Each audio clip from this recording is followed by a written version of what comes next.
Lightning cracked across the sky, and Elena froze between two trees, her heart slamming against her ribs. Something huge was breathing in the darkness ahead of her, a low, ragged sound that did not belong to any dog she had ever heard. The rain came down in cold sheets, soaking through her jacket, and for a moment she thought about turning back and running the way she came. But then she heard the whimper. It was small and pained, buried under all that heavy breathing, and it stopped her feet from moving. She had taken the forest path because her car had broken down 2 miles back, and the main road was flooded from the storm. It was supposed to be a quick walk home, nothing more. Now she stood in the wet dark with her phone light shaking in her hand, pointing it toward a shape she could barely make sense of at first. Then the light found 2 eyes, gold and glowing, low to the ground, and Elena's breath caught in her throat. It was a wolf. Not just any wolf. It was the size of a large horse, its black fur soaked and matted, one massive leg bent at a wrong angle beneath it. The animal did not move at her light. It only stared, chest rising and falling in short, pained gasps, as if it did not have the strength left to run or attack. Every instinct told Elena to leave. She worked at an animal clinic, not a wildlife sanctuary, and she had never in her life seen anything close to the size of this creature. Wolves were not supposed to exist this large. But the fear in her chest slowly gave way to something else, something she could not explain even to herself later. The wolf was hurting, and it was alone, and it was looking at her the way frightened patients looked at her every single day at the clinic, silently asking for help without any words. "It's okay," she whispered, lowering herself into a crouch even though the rain soaked straight through her jeans. "I'm not going to hurt you." The wolf's ears twitched at her voice. It let out a low sound, somewhere between a growl and a groan, and tried to shift its weight, only to freeze in pain. Elena's medical instincts kicked in before her fear could stop her. She had handled injured dogs before, some of them larger than most people expected, and she knew the signs of a break when she saw one. She took one slow step closer, then another, keeping her voice soft and steady the whole time. "I know you're scared. I am too, if I'm honest. But I think your leg is broken, and if you let me look, I might be able to help you." The wolf's golden eyes tracked her every movement. Its lips pulled back for just a second, showing teeth the length of her fingers, and Elena's whole body went still, but the growl never came. Instead, the wolf lowered its head slightly, as if some invisible fight inside it had ended, and it let her come closer. She knelt beside the massive animal, closer than any sane person should have been to a wild wolf of that size, and gently touched the fur near its injured leg. The wolf tensed but did not pull away. Its whole body trembled instead, from cold or pain or both. And Elena felt her heart ache for the animal in a way she had not expected. "You're a big brave thing, aren't you?" she murmured, running her hand slowly along its side, feeling for other injuries. "I don't have my bag with me, so I can't fix this properly tonight, but I can at least keep you warm and figure out how bad it is."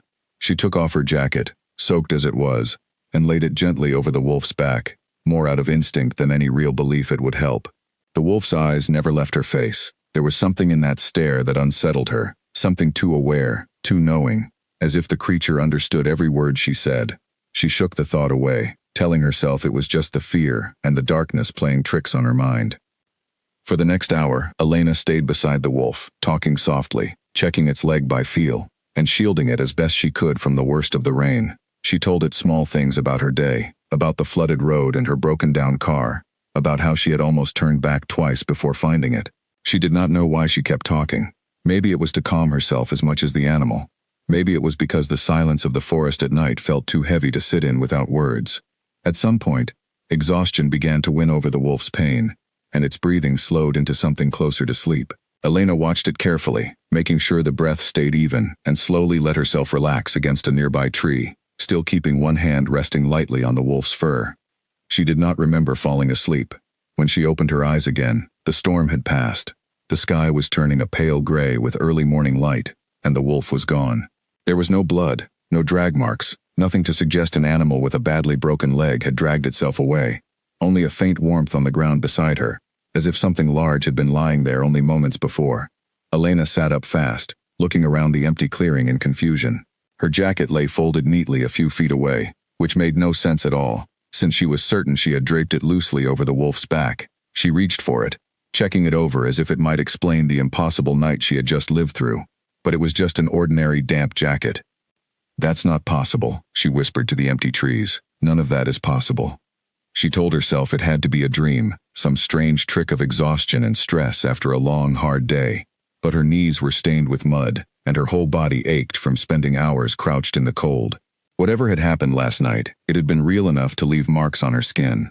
Not far from where Elena sat trying to make sense of her morning, deep within the old forest that most townspeople avoided without knowing exactly why, a very different scene was unfolding. In a stone lodge hidden behind a wall of ancient trees, a man gasped awake on a wooden floor, his body shaking with the leftover pain of a wound that should not have healed so quickly.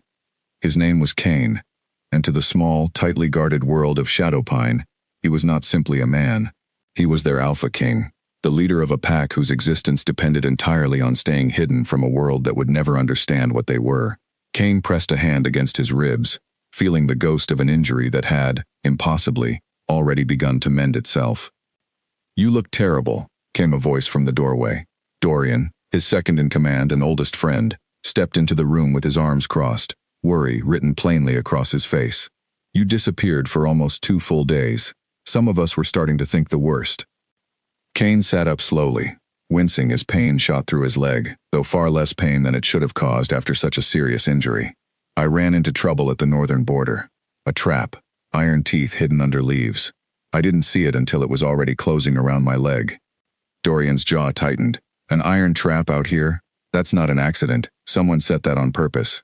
"I know," Cain said quietly, "but that's not what's keeping me awake right now."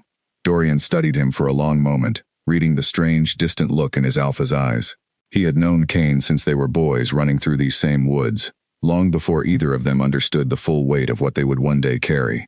He knew that look. It wasn't pain. It was something closer to disbelief. "Then what is it?"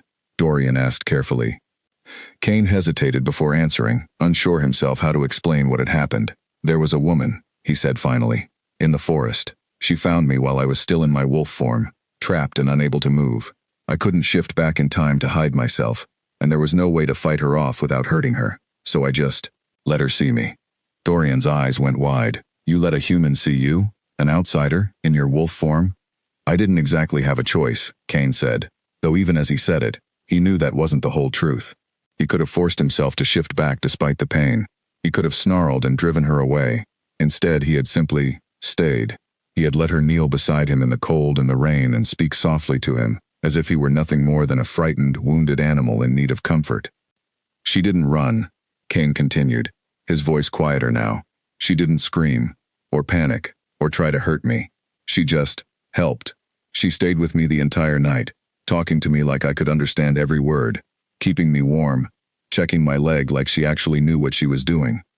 "She sounds either very brave or very foolish," Dorian said, though there was no real judgment in his tone, only concern. "You know the law, Cain.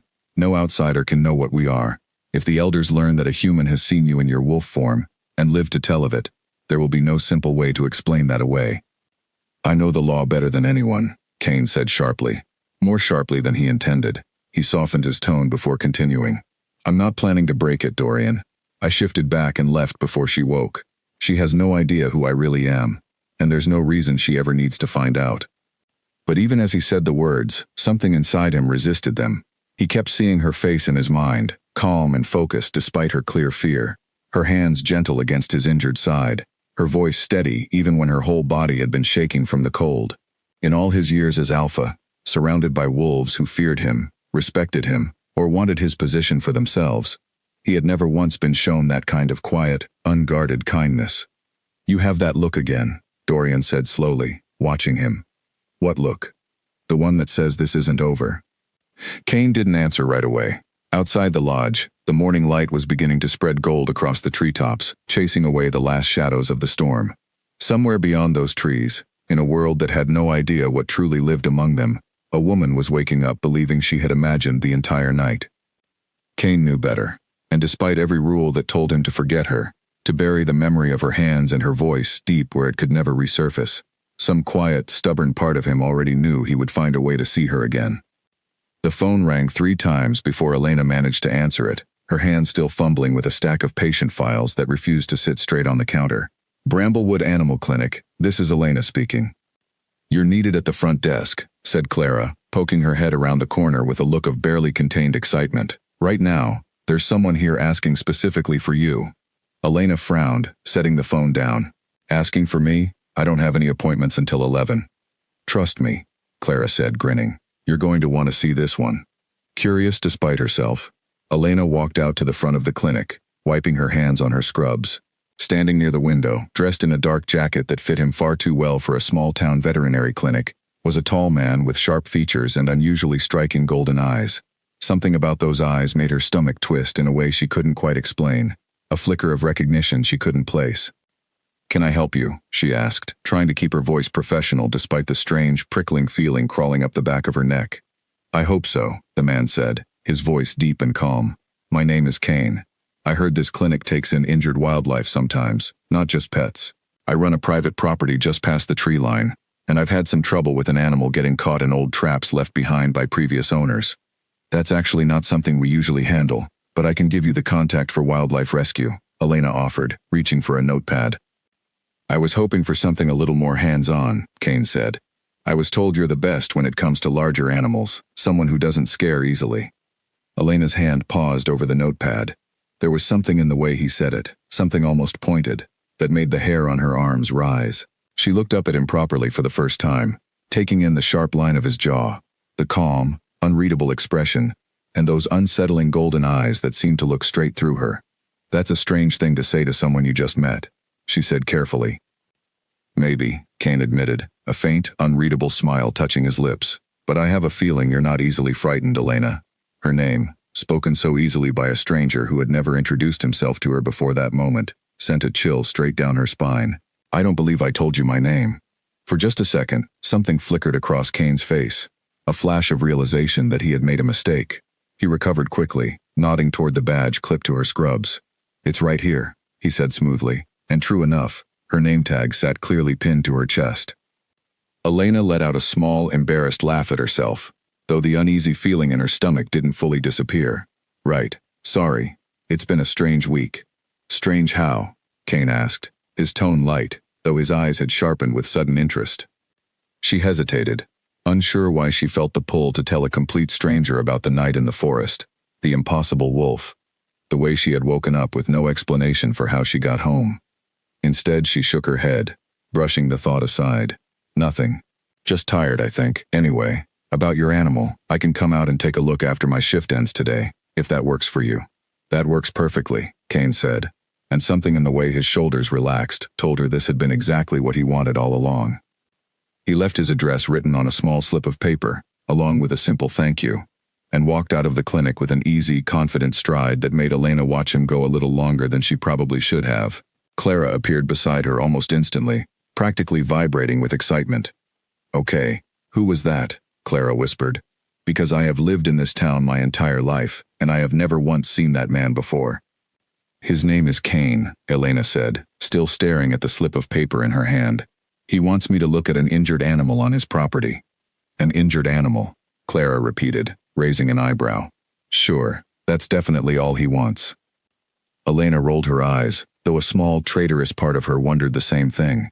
There was something about him that felt both entirely unfamiliar and strangely, impossibly familiar all at once, like meeting someone for the first time, while somehow already knowing the sound of their voice. That evening, after her shift ended, Elena drove out past the edge of town, following the directions on the slip of paper until the paved road turned into a narrow dirt path lined by tall, old trees. The address led her to a large stone house set back from the road, half hidden by the same forest she had wandered into during the storm. Kane was waiting outside when she arrived, leaning casually against a wooden post, his expression unreadable in the fading evening light. "You came," he said, sounding almost surprised, as if some part of him had expected her to change her mind. "I said I would," Elena replied, stepping out of her car with her bag of supplies. "Where's the animal?" "This way," Kane said, leading her around the side of the house, toward a smaller building that looked like a converted barn. Inside, in a clean enclosure lined with straw, lay a large gray wolf with a bandaged leg, its ears pinned back nervously at her arrival. Elena crouched down slowly, speaking in the same soft, steady voice she used with every frightened animal. "Hey there, it's okay. I'm just going to take a look, all right?" She worked carefully, checking the wound, adjusting the bandage, all while aware of Kane standing just behind her, watching her every movement with an intensity that made her skin prickle. It wasn't an uncomfortable feeling exactly, just unfamiliar, like being studied by someone trying to solve a puzzle. You're good at this, Kane said quietly, once she had finished. It's my job, Elena replied, though something in his tone made the compliment feel like it meant more than the words themselves. It's more than a job, the way you do it, Kane said. Most people are afraid of animals this size. You're not. Elena paused, thinking back to the storm and the giant black wolf whose golden eyes had looked so much like the man standing behind her now. She shook the thought away quickly, telling herself it was ridiculous, the kind of thing that only happened in stories, not real life. I've always been more comfortable around animals than people. Honestly, she said instead, keeping her tone light.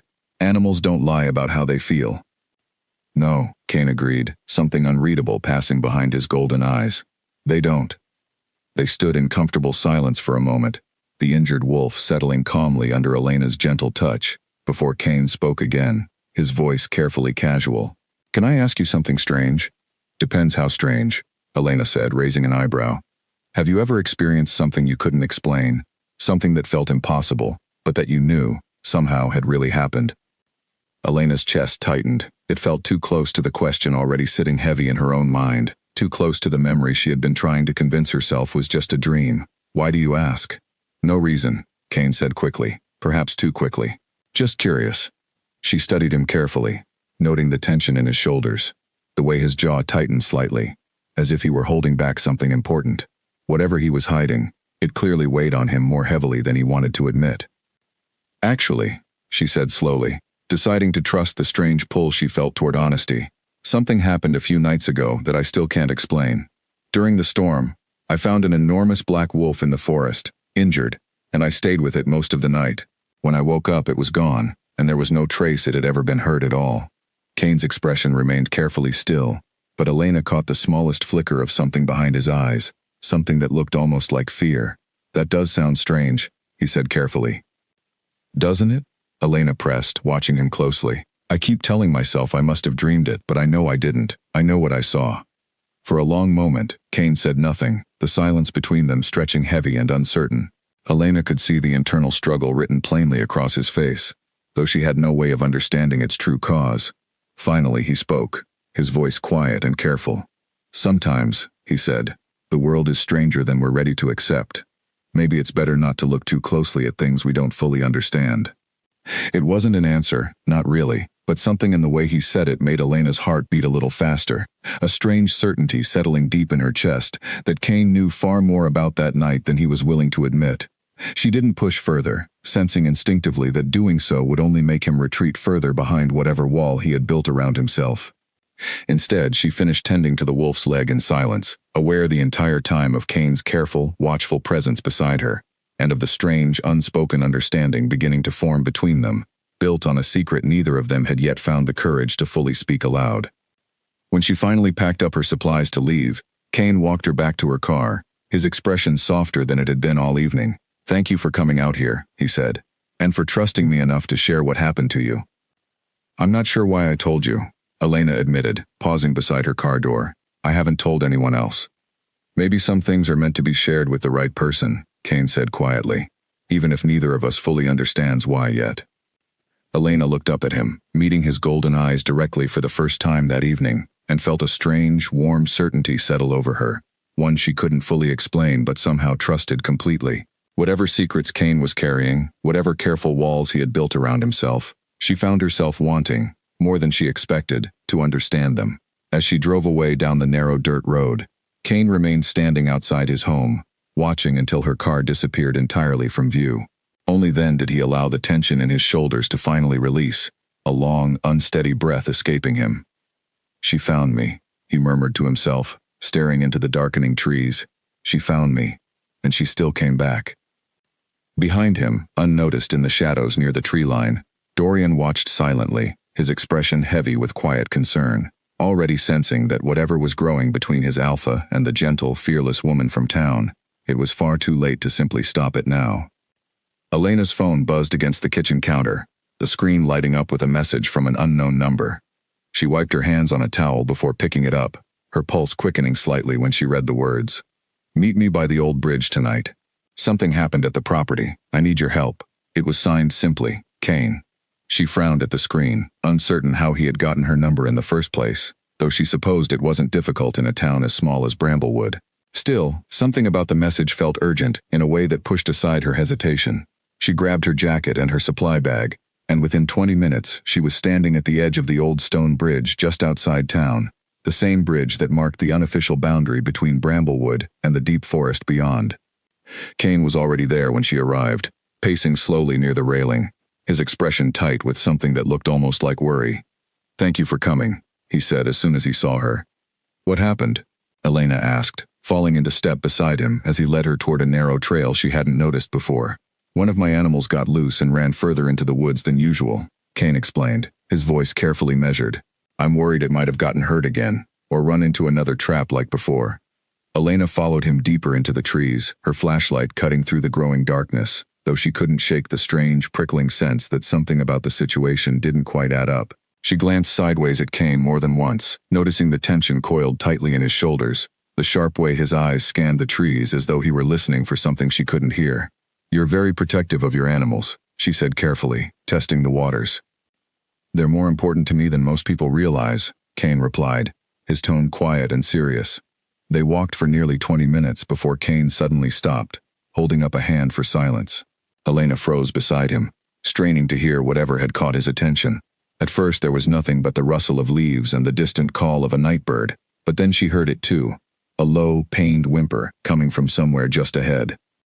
"There," Kane said softly, moving quickly but carefully through the underbrush. They found the animal tangled in a thick patch of thorny vines, a young wolf with silvery fur, its leg cut and bleeding from its struggle to break free. Elena knelt immediately, opening her supply bag with practiced hands, while Kane held the vines steady, speaking to the frightened animal in a low, calming voice that Elena found strangely soothing even to her own nerves. "Easy, easy," Kane murmured, and the wolf's frantic struggling slowly eased, its wide eyes fixed on him, with something that looked almost like trust. "You have a real gift with them," Elena said, working carefully to clean and bandage the wound. "Most animals don't calm down that quickly, especially when they're scared and in pain." "I've spent a lot of time earning their trust," Kane said simply. Once the wound was properly treated, Kane gently lifted the young wolf into his arms, carrying it with an ease that made Elena's eyebrows raise slightly. The animal had to weigh nearly as much as she did, yet Kane carried it as though it were nothing at all. "You're stronger than you look," she remarked, only half joking. "I work outdoors a lot," Kane replied smoothly, though the answer felt just a little too practiced, too rehearsed, as though he had used it many times before to explain away things that couldn't easily be explained. They walked back toward the stone bridge in comfortable silence, the injured wolf resting quietly against Kane's chest, its earlier panic completely gone. Elena found herself studying Kane's profile in the moonlight, noticing the sharp line of his jaw, the quiet intensity in his gaze, the way his golden eyes seemed to catch and hold even the faintest light. "Can I ask you something?" she said finally, breaking the silence. "Of course. Why do you keep so many animals out here, so far from town? It seems like a lot of responsibility for one person." Kane was quiet for a long moment, his expression thoughtful. "I suppose I've always felt more at home among them than among people," he said finally. "Animals don't judge you for what you are. They accept you exactly as you present yourself, without questions, without fear. People aren't always so simple." "That's a very lonely way to live," Elena said softly, without meaning it as criticism. "Sometimes," Kane admitted, "but it's safer, for everyone involved." Elena wanted to ask what he meant by that, what exactly he thought he needed to be kept safe from, but something in his tone told her the conversation had reached its limit for the night. Instead, she simply nodded, letting the comfortable silence settle between them again as they reached the edge of the bridge. "Thank you for tonight," Kane said, setting the young wolf down gently once they reached his property. "I mean that.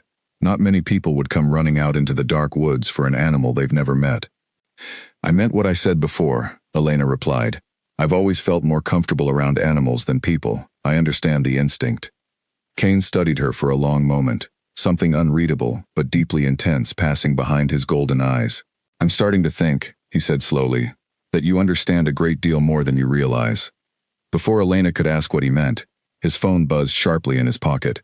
He glanced at the screen, his expression shifting instantly into something guarded and serious. "I need to take this," he said. "Will you be all right getting back to your car?" "I'll be fine," Elena assured him, though she watched with quiet curiosity, as he stepped a short distance away, answering the call in a low, urgent voice she couldn't quite make out.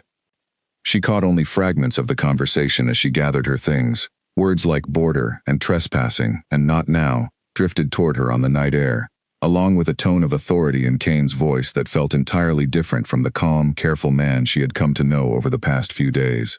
When he returned, his expression had hardened into something colder, more distant. "Is everything all right?" Elena asked carefully. "Just some property matters," Kane said, though his tightly clenched jaw told a different story. "I need to deal with it tonight. I'm sorry to cut things short." "It's fine," Elena said, though she couldn't shake the feeling that whatever had just happened was far more serious than simple property matters. "I should get going anyway." Kane walked her back to her car, his mind clearly elsewhere despite his attempt to appear composed. As she drove away, Elena glanced in her rearview mirror and saw him standing perfectly still, watching until her car disappeared around the bend, his silhouette dark and tense against the moonlit trees. Back deep within Shadowpine territory, Kane finally allowed himself to release the calm mask he had held throughout the evening. Dorian stood waiting near the tree line, his expression grim. "The rogue wolves crossed the northern border again," Dorian said without preamble. "3 of them this time.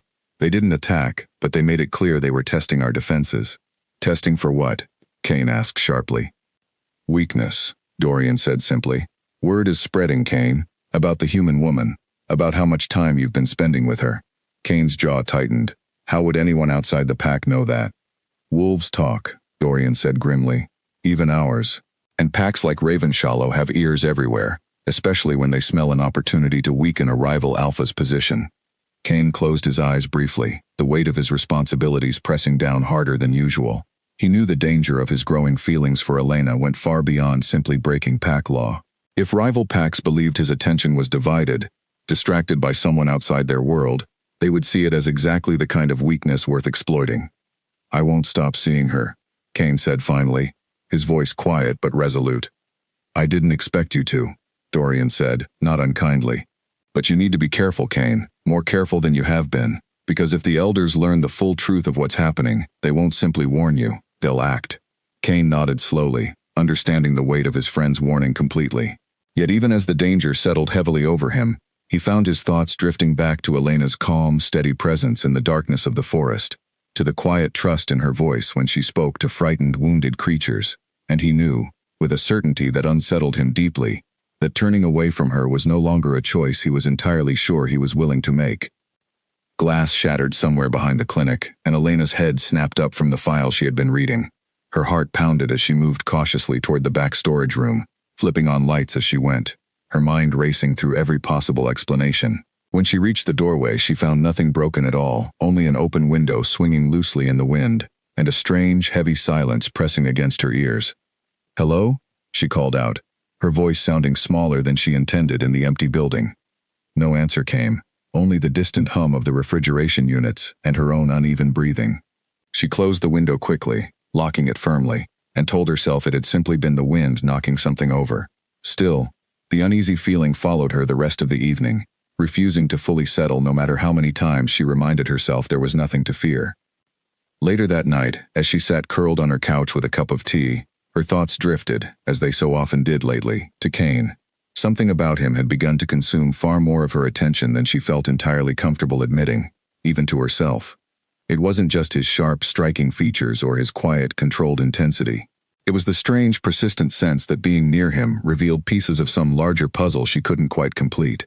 She thought of his uncanny strength, the ease with which he carried an injured wolf nearly her own weight. She thought of the golden eyes that seemed to catch light in ways no ordinary eyes could. She thought of the young man's phone call, the tension in his voice, words like border and trespassing that made little sense for someone simply managing rescued animals. And she thought, more than anything, of the storm, and the giant black wolf whose eyes had looked so unmistakably like Kane's. The thought had crossed her mind more than once over the past week, always dismissed just as quickly as it arrived, because the idea itself felt impossible, the kind of thing that belonged in old stories, not in her quiet, ordinary life. Yet the more time she spent around Kane, the harder that impossible idea became to fully ignore. Her phone buzzed against the coffee table, pulling her from her thoughts. It was a message from Kane. "Are you free tomorrow evening? I'd like to show you something, if you're willing." She typed back a quick reply before she could second-guess herself. "I'm free after 6. His response came almost instantly. "I'll pick you up." The following evening, Kane arrived exactly on time, dressed more casually than she had seen him before, his expression softer, almost nervous in a way that struck her as unexpectedly endearing for someone who otherwise carried himself with such quiet authority. "Where are we going?" Elena asked as she climbed into his car. "Somewhere private," Kane said. "There's something I've wanted to show you, and something I need to tell you. I just need you to promise you'll let me finish before you react." Elena studied him carefully, noting the unusual tension in his jaw, the way his hands gripped the steering wheel just slightly too tight. "You're scaring me a little," she admitted. "That's not my intention," Kane said quietly, "but I understand if it does." They drove in tense, quiet anticipation until they reached a secluded overlook deep within the forest, far past the point where Elena had ever wandered before. The view stretched out over the entire valley, moonlight spilling silver across the treetops below. "This is beautiful," Elena said softly, stepping out of the car. "It's one of the few places I feel completely myself," Kane said, standing beside her. They stood in silence for a long moment, the quiet beauty of the view settling gently between them, before Kane finally spoke again, his voice carefully measured. "Elena, I need to tell you something, and I need you to try to keep an open mind, even if it sounds impossible." "Okay," Elena said slowly, her heart beginning to race. "The night of the storm," Kane began. "The wolf you found in the forest. The one you stayed with all night, the one who disappeared without a trace by morning." Elena's breath caught in her throat. "How do you know about that?" Kane hesitated, his golden eyes reflecting the moonlight in a way that suddenly seemed far less ordinary than she had allowed herself to believe. "Because it was me." The words hung in the air between them, impossible and yet, somehow, exactly what some quiet, buried part of her had already suspected. Elena took a slow step back, her mind struggling to reconcile the calm, careful man standing before her, with the massive, injured wolf she had comforted in the storm. "That's not possible," she said, though her voice lacked real conviction. "I know how it sounds," Kane said gently, "but it's true. I am not entirely human, Elena. My family, my people, we've lived hidden in these woods for generations, careful never to reveal ourselves to anyone outside our world." "You're telling me you're some kind of—" Elena struggled to even find the right word. "A wolf shifter," Kane finished for her quietly. "Yes." Elena's mind raced, pulling together every strange detail from the past weeks, every piece that had never quite fit together until now. His strength, his eyes, the tension in his voice during that phone call, the way animals reacted so calmly around him. "Prove it," she said finally, her voice steadier than she expected. Kane studied her carefully, searching her face for any sign of fear before nodding slowly. He stepped back several paces, giving himself space, and closed his eyes briefly. What happened next unfolded almost too quickly for Elena's mind to fully process. Kane's body shifted and stretched, bones and muscle rearranging themselves in ways that should have caused unbearable pain, yet seemed instead to flow with practiced, effortless grace. Within moments, standing where Kane had been just seconds earlier, was the same enormous black wolf Elena had comforted during the storm, its golden eyes locked onto hers with unmistakable familiarity. Elena's hand flew to her mouth, her whole body trembling, though not entirely from fear. The wolf approached her slowly, cautiously, exactly as it had that first night, and lowered its massive head gently, as if silently asking permission to come closer. Without fully understanding her own reaction, Elena reached out and rested her hand against the wolf's thick, dark fur, feeling the familiar warmth beneath her palm. "It really is you," she whispered. The wolf huffed softly, nuzzling gently against her hand, before slowly shifting back into Kane's human form, leaving him kneeling before her in the moonlight, his expression raw and unguarded in a way she had never seen before. "I'm sorry I couldn't tell you sooner," Kane said quietly. "The laws of my kind are strict about revealing ourselves to outsiders, but I couldn't keep pretending, not with you." Elena knelt down slowly until she was level with him, studying his face carefully. "Why me?" she asked softly. "Why show me the truth when it clearly puts you at risk?" Kane reached out hesitantly, brushing a strand of hair away from her face. "Because that night in the storm, you showed me a kindness I've rarely experienced in my entire life, and you didn't even know what I truly was. I couldn't keep lying to you about who I am, not when you've already seen the truest version of me without even realizing it." Elena felt her chest tighten with emotion, overwhelmed by everything she had just witnessed, yet strangely, impossibly calm at the very center of it all. "I'm not afraid of you, Kane," she said finally. "I don't fully understand everything yet, but I'm not afraid." Relief washed visibly over Kane's features, though it was quickly followed by a flicker of renewed tension. "There's more you need to understand," he said carefully. "Revealing myself to you isn't without consequences. My pack has strict laws about outsiders learning the truth. If certain members learn what I've done tonight, there will be serious repercussions, both for me and potentially for you." Elena studied him carefully, understanding the weight of what he was telling her. "What kind of repercussions?" "That," Kane said quietly, "is something I intend to protect you from, no matter what it takes." As they stood together at the edge of the moonlit overlook, the truth finally spoken aloud between them. Neither could fully predict just how quickly the danger Kane feared would soon come crashing into both of their lives. A fist slammed against the wooden table, rattling every cup and plate resting on its surface. "You did what?" Dorian's voice echoed sharply through the stone lodge, his usual composure completely abandoned. "I told her the truth," Kane said calmly, though his shoulders remained tense beneath his friend's furious stare. "She deserved to know. She's an outsider, Kane. A human. Do you understand what you've risked, not just for yourself, but for the entire pack?" "I understand exactly what I've risked," Kane said, his voice hardening slightly. "I've thought about nothing else since it happened." Dorian ran a hand roughly through his hair, pacing the length of the room in frustration. "The elders will not see this the way you do. They won't care that she's kind, or trustworthy, or whatever other qualities you've convinced yourself of. All they'll see is a broken law, and an alpha who broke it willingly." "Then I'll answer for that myself," Kane said firmly. "It's not just you who will answer for it," Dorian snapped. "If this reaches Ravenshollow, if Marcus Vale learns you've shown weakness by revealing yourself to a human, he won't hesitate to use it against you. Against all of us." Kane's jaw tightened at the mention of the rival Alpha's name. Marcus Vale had spent years searching for any excuse to challenge Shadowpine's territory, and news of Kane's connection to an outsider would give him exactly the kind of advantage he had been waiting for. "I won't apologize for choosing honesty with her," Kane said finally, his voice quiet but resolute. "But I understand the danger this creates for the pack, and I intend to handle it carefully." Dorian studied his old friend for a long, tense moment before letting out a heavy breath, his anger softening slightly into weary concern. "You care for her," he said, not as an accusation, but as a simple observation.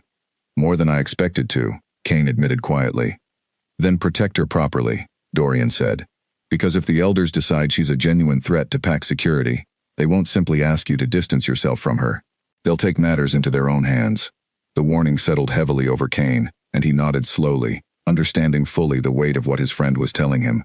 He had known, even as he revealed himself to Elena that night at the Overlook, that there would be consequences to face.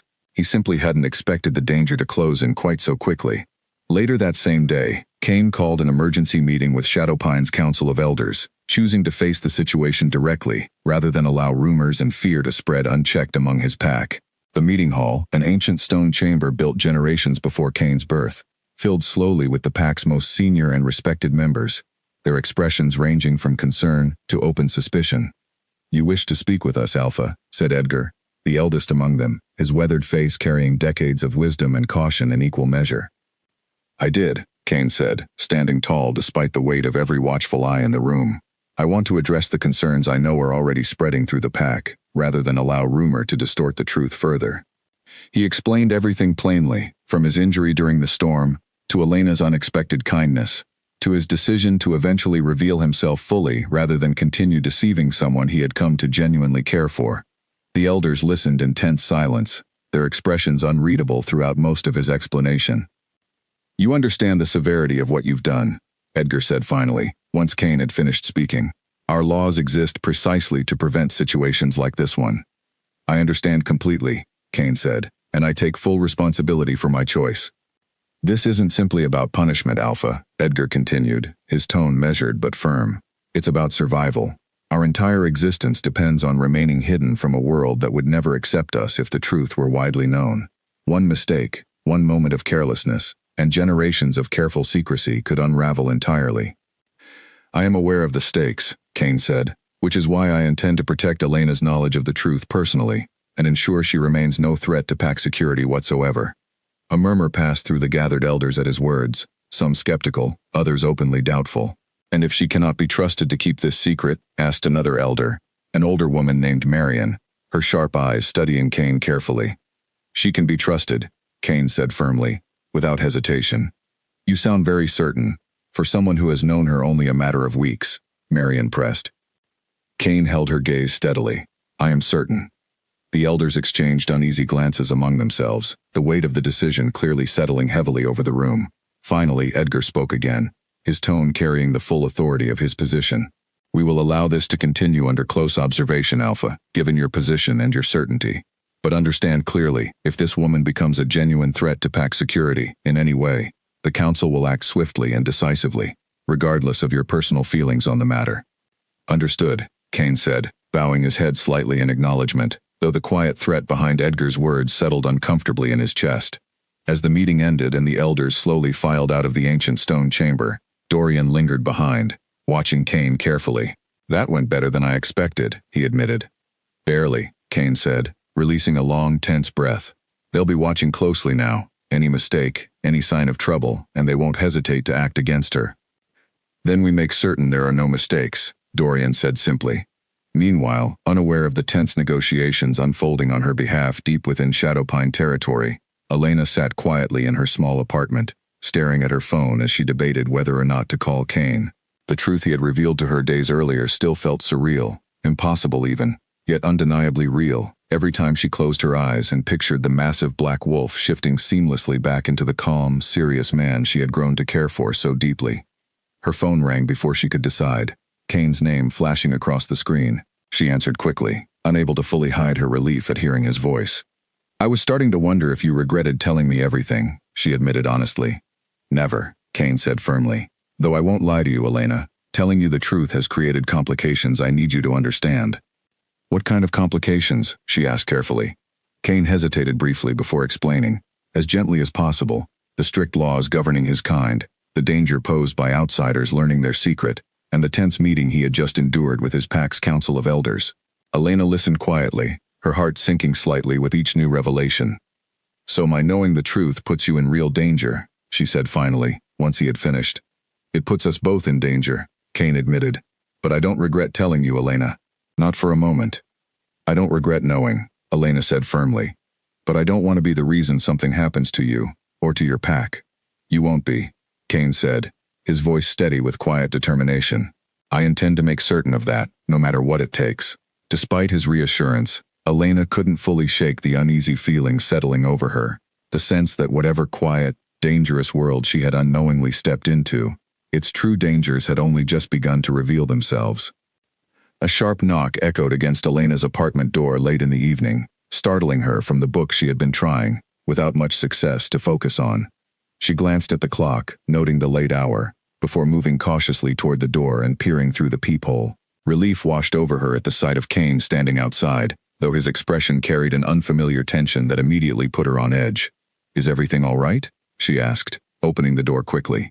I wanted to see you, Kane said, stepping inside once she waved him in. Things have been tense lately, with the council, with Pack politics. I needed a moment that felt normal. Elena studied him carefully, noting the exhaustion clearly etched across his features. Come sit down, she said gently, leading him toward her small couch. Do you want tea or something stronger? Tea is fine, Kane said, sinking down onto the couch with a tired sigh. She busied herself in the kitchen, grateful for the small task to steady her own nerves, before returning with 2 steaming cups and settling beside him. Tell me what's really going on, she said softly. You've barely called all week, and now you show up looking like you haven't slept in days. Kane accepted the tea gratefully, wrapping his hands around the warm cup as though it offered some small comfort. The Pack elders are watching me closely, he admitted finally. Watching us, really, ever since I told them about you. Because they're worried I'll expose your secret, Elena said, more statement than question. Partly, Kane said. But it's more complicated than simple worry. There are political tensions within Pack hierarchies that most outsiders never see, rival Packs looking for weakness, opportunities to challenge for territory or leadership. My connection to you, an outsider who knows the truth, gives them exactly the kind of opening they've been waiting for. Elena set her cup down slowly, processing his words carefully. So by caring about me, you're putting your entire position as Alpha at risk. Yes, Kane said simply, without hesitation or attempt to soften the truth. But I don't regret it, Elena. Not for a single moment. You should regret it, Elena said quietly, guilt creeping into her voice.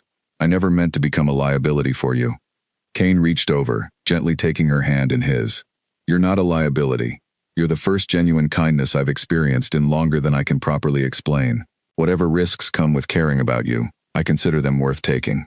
Elena studied his face carefully, searching for any sign of doubt or hesitation, finding instead only quiet, unwavering certainty. "I still worry," she admitted, "about what happens if your council decides I truly am a threat." "They won't," Kane said firmly, though something in his tone suggested he was trying to convince himself as much as her. They sat together in comfortable silence for a while, the tension slowly easing from Kane's shoulders as Elena's steady, calm presence worked its familiar magic. Eventually, feeling bold, Elena spoke again, her voice careful but curious. "Can I ask you something about your world? Something I've been wondering since you told me the truth." "Of course," Kane said. "What exactly happens if a rival pack decides to challenge you? What does that actually look like?" Kane's expression grew serious, his tone measured as he explained. "Traditionally, leadership challenges follow strict rules, decided through direct combat between alphas, witnessed by both packs to ensure fairness. It's meant to settle disputes cleanly, without unnecessary bloodshed or prolonged conflict." "That sounds dangerous," Elena said, unable to fully hide the worry creeping into her voice. "It can be," Kane admitted, "but it's rare that challenges actually escalate to direct combat. Most disputes are settled through negotiation or through demonstrations of strength and stability that discourage rivals from pursuing challenges at all." "And right now?" Elena asked carefully. "Is there a specific pack considering a challenge against you?"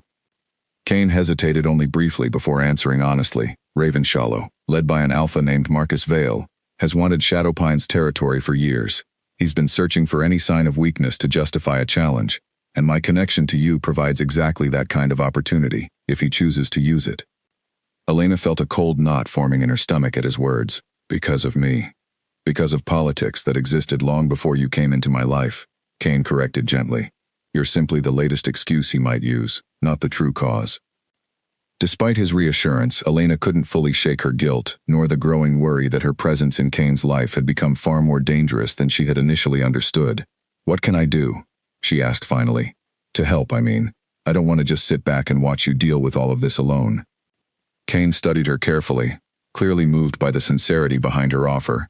"Right now, simply continuing as we have been is enough. Showing Marcus and anyone else watching that our connection isn't a weakness, but something stable and genuine, is the strongest response we can offer." "I can do that," Elena said firmly, squeezing his hand gently. They spent the rest of the evening together, deliberately avoiding further discussion of pack politics or rival alphas, choosing instead to simply enjoy each other's company in the quiet comfort of Elena's small apartment. By the time Kane finally rose to leave, much of the earlier tension had eased from his shoulders, replaced instead by a calm, steady warmth Elena had come to associate specifically with him. "Thank you for tonight," Kane said, pausing at her door. "For listening, and for not running from any of this, despite every reason you might have to." "I'm not going anywhere," Elena said simply, meeting his gaze steadily. "Not unless you want me to." Kane's expression softened completely, something deeply vulnerable passing briefly behind his golden eyes. "I don't want that," he said quietly, "not even a little." He leaned down, pressing a gentle kiss to her forehead before finally stepping out into the night, leaving Elena standing in her doorway, watching him disappear into the darkness with a strange mixture of warmth and worry settling deep in her chest. Unbeknownst to either of them, deep within the forest bordering Shadowpine territory, a pair of sharp eyes watched Kane's car disappear down the winding road, carefully noting every detail of the evening's events. The watcher remained hidden among the shadows for a long while after Kane had gone, before finally slipping away silently, already planning exactly how best to report what they had witnessed back to their true alpha, Marcus Vale of Ravenshallow. A twig snapped somewhere behind Elena, and she spun around quickly, her flashlight beam sweeping across the darkened trail. Nothing but shifting shadows and swaying branches greeted her, yet the uneasy feeling crawling up her spine refused to fade. She had taken the forest path again that evening, hoping to meet Kane at their usual overlook, but something about tonight felt different, heavier somehow, as if the entire forest itself held its breath in anticipation. She quickened her pace, telling herself firmly that she was simply imagining things, that exhaustion and stress from the past week's revelations were playing tricks on her nerves. Yet the feeling of being watched only intensified the deeper she walked, until finally, a low, threatening growl rumbled from somewhere close among the trees. Elena froze instantly, her heart slamming hard against her ribs. She turned slowly, her flashlight catching the gleam of unfamiliar eyes, sharp and calculating, entirely different from the warm, golden gaze she had come to associate with safety. A large, dark gray wolf emerged slowly from the shadows, its posture aggressive, teeth bared in clear warning. "Easy," Elena whispered instinctively, though every instinct screamed at her to run. "I don't want any trouble." The wolf didn't retreat. Instead, it advanced slowly, deliberately, cutting off her path back toward town. Panic surged through Elena's chest as she backed away carefully, searching desperately for any route of escape, only to find herself pressed against a thick wall of thorny underbrush. "Please," she said quietly, her voice trembling despite her attempt to remain calm. "I'm not a threat to you." The wolf's growl deepened, and it lunged forward suddenly, closing the distance between them in a terrifying burst of speed. Elena barely managed to stumble sideways, narrowly avoiding its snapping jaws, crying out sharply as sharp branches tore against her arm. A powerful howl suddenly cut through the night air, deep and commanding, freezing the aggressive wolf mid-motion. Moments later, a massive black shape burst through the trees, positioning itself protectively between Elena and her attacker, with a snarl so fierce it shook the ground beneath her feet. Cain, fully shifted into his enormous wolf form, stood tall and imposing, every muscle coiled with barely restrained fury as he faced down the rogue intruder. The gray wolf hesitated, clearly recognizing the authority radiating from Cain's massive form, before slowly retreating several steps, though its posture remained tense and defiant. Cain's growl deepened further, an unmistakable warning that left no room for further challenge.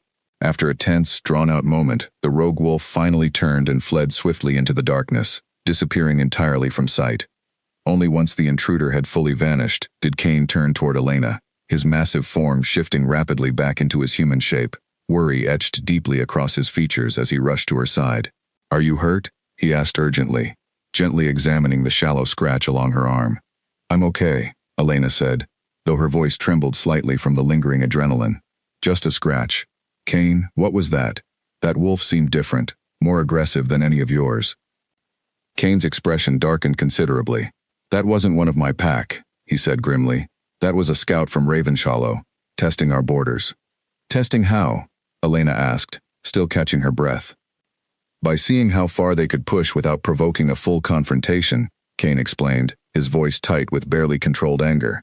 "And clearly, they've realized you're a target worth threatening, in order to provoke exactly that kind of reaction from me." Elena's stomach twisted uncomfortably at his words. "This is because of me being here, isn't it? Because Marcus Vale knows about us." Cain hesitated only briefly before nodding. "It appears word has already reached him, faster than I'd hoped." "Cain, I can't be the reason your entire pack ends up in danger," Elena said, guilt and fear mingling heavily in her voice.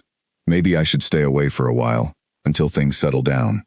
"No," Cain said firmly, gently cupping her face in his hands. "Staying away won't protect you, Elena. If anything, it would make you appear more vulnerable, an easier target for exactly the kind of provocation Marcus is hoping to create." "Then what do we do?" Elena asked, searching his face desperately for reassurance. "We show strength," Cain said firmly. "Together. I won't allow Ravenshallow to threaten you, Elena. Not now. Not ever." Despite his confident words, Elena could see clearly the tension still coiled tightly in his shoulders, the barely contained anger simmering just beneath his calm exterior. She reached up, gently resting her palm against his cheek, grounding him with her steady presence. "I trust you," she said softly. "Whatever comes next, we'll face it together." Cain closed his eyes briefly at her words, visibly steadying himself before nodding firmly. "Together," he agreed quietly. He walked her carefully back toward her car, remaining alert and watchful the entire way, his earlier anger simmering just beneath a carefully maintained calm. Once she was safely inside her vehicle, Cain leaned down toward her open window, his expression serious. "I need to speak with my counsel immediately," he said. "This attack changes things significantly. I'll call you as soon as I can." "Be careful," Elena said softly, reaching out to squeeze his hand one final time before he stepped back from the car. She drove home cautiously, glancing repeatedly in her rearview mirror, unable to fully shake the lingering fear from her encounter in the woods. By the time she arrived safely at her apartment, exhaustion and stress had thoroughly worn her down, yet sleep remained elusive as she replayed the terrifying encounter over and over in her mind. Meanwhile, back within Shadowpine territory, Cain called an urgent meeting with his council, his anger barely contained as he relayed the details of the attack. Dorian listened grimly, his expression darkening further with each word. This confirms our worst fears, Dorian said finally, once Kane had finished speaking. Marcus Vale is testing you directly now, using Elena's presence as justification. He crossed a clear line tonight, Kane said, his voice sharp with barely restrained fury, threatening an innocent life to provoke a reaction from me. What do you intend to do? Edgar asked carefully, watching Kane's expression closely.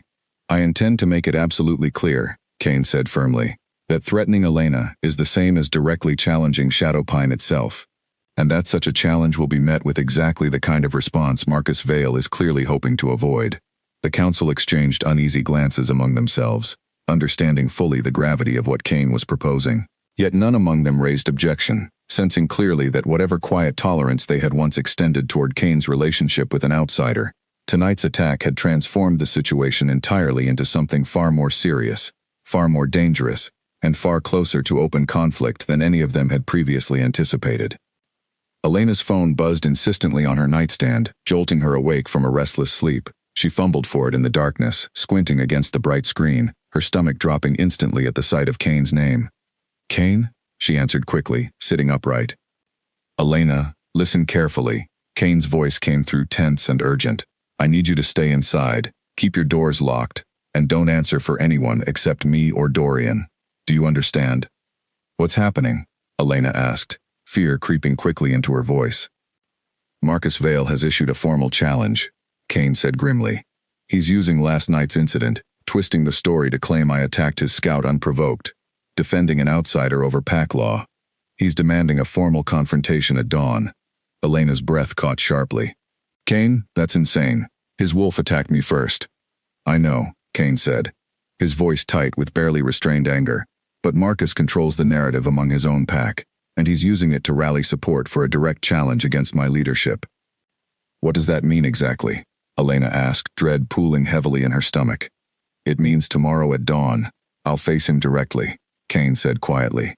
Alpha against alpha, witnessed by both packs, to settle the dispute according to our oldest traditions. Kane, that sounds like exactly the kind of dangerous confrontation you told me about before, Elena said, panic clear in her voice now. You could be seriously hurt. I know the risks, Kane said, his tone gentling slightly despite the tension clearly still coiled beneath his words. But refusing the challenge would be far more dangerous, both for me and for the entire pack. It would be seen as weakness, an admission that Marcus's claims hold merit. Elena squeezed her eyes shut, fear and helplessness washing over her in equal measure. Isn't there any other way? Not one that Marcus would accept, Kane admitted.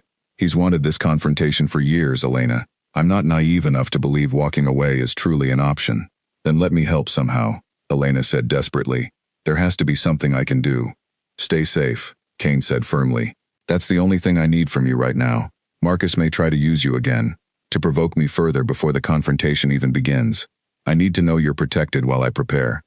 Reluctantly, Elena agreed, though the fear gnawing at her chest refused to fully settle. After ending the call, she paced anxiously through her apartment, unable to shake the overwhelming worry pressing down on her. Eventually, unable to sit still any longer, she dialed Clara's number, needing someone, anyone, to share the impossible weight of everything happening. Elena, it's the middle of the night, Clara answered groggily. What's wrong? I need you to come stay with me tonight, Elena said, her voice trembling. Please, Clara. I can't explain everything right now, but I really need you here. Sensing the genuine fear behind her friend's request, Clara agreed without further questions, arriving at Elena's apartment within 20 minutes, her expression immediately shifting to concern at the sight of Elena's pale, worried face. Okay, tell me everything, Clara said firmly, settling onto the couch beside her. Elena hesitated only briefly before deciding, finally, to share the full truth, every impossible detail from the storm to Kane's true nature, to the dangerous confrontation now looming just hours away. Clara listened in stunned silence, her expression cycling rapidly through disbelief, shock, and eventually, cautious acceptance. This is insane, Clara said finally, once Elena had finished. But somehow, I believe you. I've seen the way you look when you talk about him, Elena. It's not the kind of look someone has about a lie. I'm terrified, Clara, Elena admitted, her voice breaking slightly. What if something happens to him tomorrow? What if this confrontation goes wrong? Clara reached over, squeezing her friend's hand firmly. Then we deal with that if it happens. But right now, all you can do is trust him, and trust that he knows what he's doing. Elena nodded slowly, though the fear refused to fully leave her chest. The two friends stayed awake together through much of the remaining night, Clara offering quiet, steady comfort as Elena's anxious mind raced endlessly through every possible outcome of the coming confrontation. Meanwhile, deep within Shadowpine territory, Kane prepared carefully for the dawn confrontation, his expression set with grim determination, as Dorian helped him review the ancient rules governing formal alpha challenges. Marcus is strong, Dorian said seriously, watching Kane closely. Stronger than most alphas his age. He spent years specifically preparing for a challenge like this. I'm aware, Kane said calmly, though tension remained clearly coiled through every muscle in his body. You need every advantage you can gain before dawn, Dorian pressed. Rest, at the very least. I doubt sleep is possible tonight, Kane admitted quietly. Dorian studied his old friend carefully, understanding fully the weight pressing down on him. You're thinking about her, he said, not as a question. I can't stop thinking about her, Kane admitted. If something happens to me tomorrow, Marcus won't simply leave her alone. He'll see her as an easy way to further destabilize the pack. Then we ensure nothing happens to you, Dorian said firmly, because Shadowpine needs its alpha, and clearly, so does she. Kane nodded slowly, drawing quiet strength from his oldest friend's unwavering confidence. Yet even as he prepared himself mentally and physically for the dangerous confrontation awaiting him at dawn, his thoughts remained firmly anchored on Elena, on the quiet, steady kindness that had first drawn him to her during that fateful storm, and on the fierce, protective determination now driving him to ensure that whatever happened during tomorrow's confrontation, she remained safe from Marcus Vale's dangerous ambitions. As the first hints of dawn began creeping slowly across the horizon, Kane finally rose, his expression calm and resolute despite the sleepless night behind him. Whatever the outcome of the coming confrontation, he understood clearly now exactly what, and who, he was truly fighting to protect. Mist clung heavily to the ground of the clearing where two rival packs gathered in tense, silent rows, the pale light of dawn barely breaking through the thick canopy overhead. Elena stood near the very edge of the gathering, Clara gripping her hand tightly beside her, both having insisted on witnessing the confrontation despite Kane's earlier reluctance to allow them so close to pack matters. Across the clearing, Marcus Vale stood tall and confident among his own gathered pack, his sharp features set in a cold, calculating smile, as Kane finally stepped forward to meet him. Dorian remained close behind Kane, his expression tense but resolute, while Edgar and the other Shadowpine elders watched carefully from a respectful distance. You came, Marcus said smoothly, his voice carrying easily across the silent clearing. I half expected you to hide behind your human, rather than face me directly. I don't hide from anything, Kane said evenly, refusing to rise to the obvious provocation.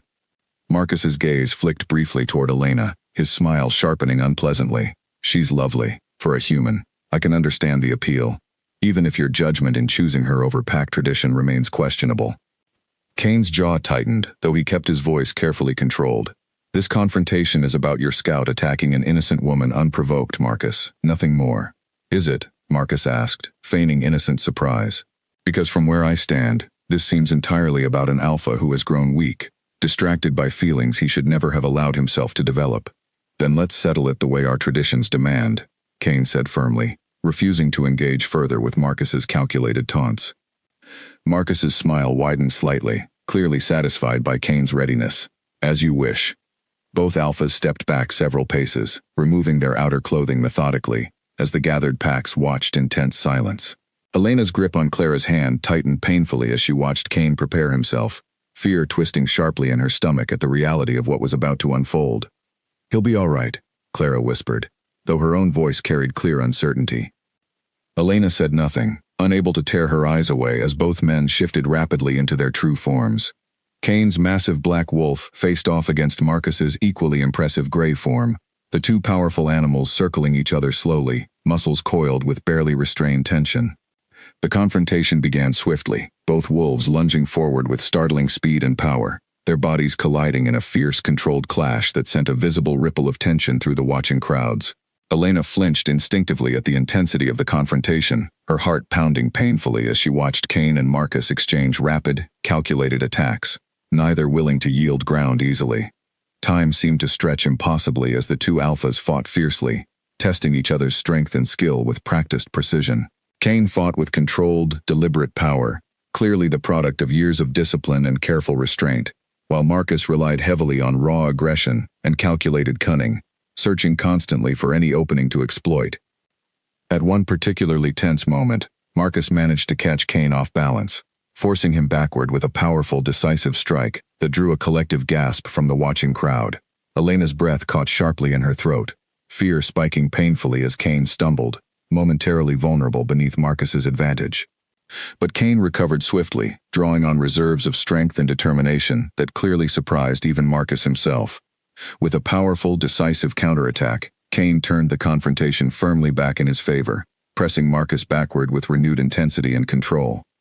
The fight continued for several more tense, breathless minutes, both alphas testing each other relentlessly, until finally, Cain found the opening he needed, pinning Marcus firmly beneath him in a clear, decisive display of dominance that left no room for further challenge. The clearing fell completely silent, every eye fixed intently on the two alphas as Marcus, finally recognizing his defeat, ceased his struggling entirely, submitting fully beneath Cain's dominant hold. After a long, tense moment, Cain released him, both wolves shifting swiftly back into their human forms, breathing heavily from the intensity of their confrontation. "This ends here, Marcus," Cain said firmly, his voice carrying clearly across the silent clearing. "Your challenge has been answered, and settled fairly, according to our oldest traditions." Marcus, breathing heavily and clearly humbled by his defeat, nodded slowly, understanding fully the weight of tradition now binding him to accept the clear outcome. "It's settled," he said finally, his earlier arrogance notably absent from his voice. "Then Raven's Hollow will cease all further provocation against Shadowpine, and against Elena specifically," Cain pressed firmly, his tone leaving absolutely no room for further negotiation. "Agreed," Marcus said simply, rising slowly to his feet, his expression carefully guarded despite his clear defeat. As Marcus and his pack withdrew slowly from the clearing, tension finally easing visibly from the gathered Shadowpine wolves, Elena rushed forward the moment Cain turned toward her, relief and lingering fear washing powerfully over her all at once. "You're safe," she breathed, wrapping her arms tightly around him despite his exhaustion. "I'm safe," Cain confirmed gently, returning her embrace firmly despite his obvious fatigue. "It's over, Elena. Truly over." Dorian approached slowly, his expression carrying clear relief and quiet pride as he watched his old friend finally standing victorious, Elena held securely in his arms. "You did it," he said simply. "We did it," Cain corrected gently, his gaze remaining fixed warmly on Elena. As the gathered Shadowpine pack slowly began dispersing, their earlier tension replaced now by quiet relief and renewed confidence in their alpha's strength, Cain remained close beside Elena, his exhaustion clearly forgotten entirely beneath the powerful relief of having successfully protected everything, and everyone, that truly mattered to him. Candlelight flickered warmly across the ancient stone chamber as Shadowpine's entire pack gathered close together, an unusual hum of anticipation filling the air rather than the tension of recent weeks. Elena stood nervously near the front of the room, smoothing the soft fabric of her dress with trembling hands, while Clara stood supportively at her side, offering quiet reassurance. "You look beautiful," Clara whispered, squeezing her hand gently. "Try to breathe." "I'm trying," Elena admitted, her heart pounding rapidly beneath her calm exterior. Across the chamber, Cain stood tall and composed among his gathered pack, Dorian close beside him, Edgar and the other elders positioned respectfully nearby. Despite his outward calm, Elena could see clearly the same nervous anticipation reflected in his golden eyes as he watched her approach. Following the confrontation with Marcus Vale weeks earlier, Cain had spoken privately and at length with his council of elders, explaining clearly his intentions regarding Elena, not simply as an outsider allowed knowledge of pack secrets, but as someone he intended to formally claim as his mate, binding her fully and permanently into Shadowpine's world. The elders, having witnessed firsthand both Cain's unwavering resolve during the confrontation and Elena's clear courage and loyalty throughout the ordeal, had ultimately agreed, recognizing in her exactly the kind of strength and compassion their pack's future would benefit from embracing. "Are you ready?" Edgar asked, stepping forward to formally begin the ceremony. "I am," Cain said firmly, his gaze never leaving Elena's face. Elena stepped forward slowly, her earlier nervousness settling into calm determination as she met Cain's warm, steady gaze. The gathered pack watched in respectful silence as Edgar began speaking the ancient words traditionally used to formally claim a mate within Shadowpine's long history, his voice carrying clearly through the quiet stone chamber. "Cain, Alpha of Shadowpine, Edgar said solemnly. Do you choose this woman, Elena, to stand beside you fully and permanently, sharing in both the responsibilities and protections of our pack? I do, Kane said firmly, without a single moment's hesitation. Edgar turned toward Elena next, his expression softening slightly with clear respect. Elena, do you choose to accept this bond, understanding fully both its responsibilities and its risks, standing beside Kane as his equal and partner in all things? I do, Elena said, her voice steady and clear despite the weight of the moment. A soft murmur of approval rippled through the gathered pack as Edgar nodded, satisfied, stepping back to allow the ceremony's final, most personal moment to unfold naturally, between Kane and Elena themselves. Kane stepped closer, gently taking both of Elena's hands in his own, his expression open and vulnerable in a way she had rarely witnessed throughout their entire relationship. Elena, he said quietly, his voice carrying clearly despite its gentleness, you found me during the worst moment of vulnerability I had ever experienced, and rather than fear or reject what you discovered, you offered nothing but kindness and comfort. You've continued offering that same kindness ever since, even as the truth of my world placed you directly in danger. Elena felt tears gathering unexpectedly in her eyes as he continued. I promise you, Kane said firmly, that from this moment forward, I will spend every day ensuring you never regret the kindness you offered a frightened, wounded stranger in the storm. I will protect you, cherish you, and stand beside you fully, exactly as you have done for me. And I promise you, Elena replied, her voice thick with emotion but steady with clear conviction, that I will continue offering you exactly the same kindness, understanding, and unwavering support, no matter what challenges your world, or mine, may bring us in the future. The gathered pack erupted into warm, genuine celebration as Kane leaned down, sealing their promises together in a gentle, tender kiss that spoke clearly of everything neither of them had needed words to fully express. Clara wiped happy tears from her own eyes nearby, while Dorian clapped Kane firmly on the shoulder, his earlier concerns entirely replaced now by genuine, heartfelt happiness for his old friend. As the celebration continued warmly around them, Kane pulled Elena gently aside, finding a quiet moment alone amid the joyful chaos. Any regrets? He asked softly, searching her face carefully. Not a single one, Elena said firmly, smiling up at him with complete and genuine happiness. Somehow, despite everything impossible about how we met, this feels exactly like where I'm meant to be. I feel exactly the same, Kane admitted quietly, brushing a gentle hand along her cheek. You showed me kindness when I was at my most vulnerable, Elena, and you never once wavered, even after learning the truth of everything I am. Because of that, Shadowpine finally has a future built not just on strength, but on genuine compassion as well. Elena smiled softly, resting her head gently against his chest as the warm celebration continued joyfully around them. Outside the ancient stone chamber, the forest stood quiet and peaceful beneath a clear night sky. The earlier storms and dangers of recent weeks finally settled fully into calm, steady resolution. Whatever challenges the future might eventually bring, both Kane and Elena understood clearly now that they would face them exactly as they had faced everything so far, together, with unwavering strength, loyalty, and the same quiet, powerful kindness that had first brought them together, on that stormy, unforgettable night in the forest.